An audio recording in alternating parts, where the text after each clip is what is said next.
History tells us the Vikings reached North America in the year 1000, looked around and left. But what if Leif Erikson didn't turn back? What if he stayed and built a permanent empire?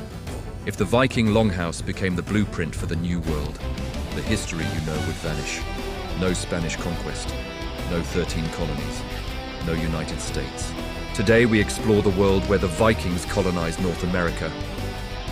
The turning point happens at L'Anse aux Meadows in Newfoundland. Instead of a seasonal camp, Erikson establishes a capital. He brings livestock, families, and most importantly, blacksmiths. By 1050, the Norse are not just visitors, they are neighbors. They begin trading iron broadswords and steel axes for indigenous furs and crops.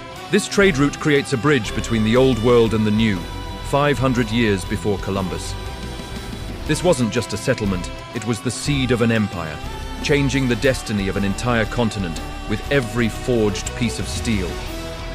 As the Norse settle, two massive changes occur. First, the technological exchange.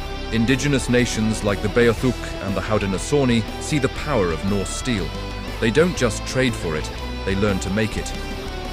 By the year 1200, the Iron Age has arrived in America. Second, and more importantly, is the biological shield. In our timeline, European germs killed 90% of the indigenous population. But in this timeline, small-scale exposure happens slowly over 5 centuries.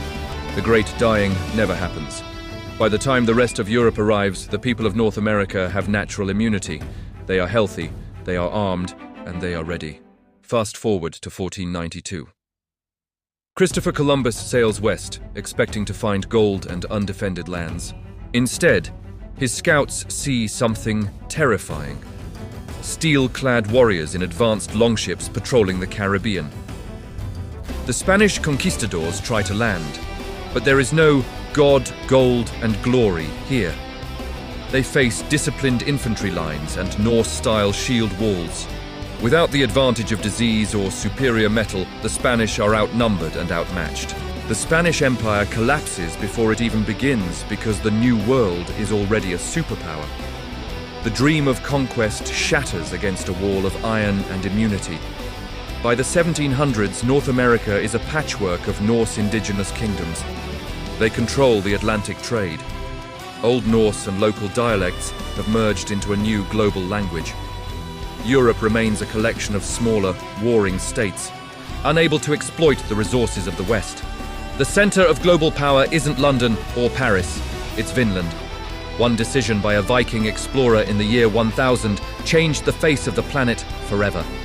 What do you think this world would look like today? Let me know in the comments, and thanks for watching.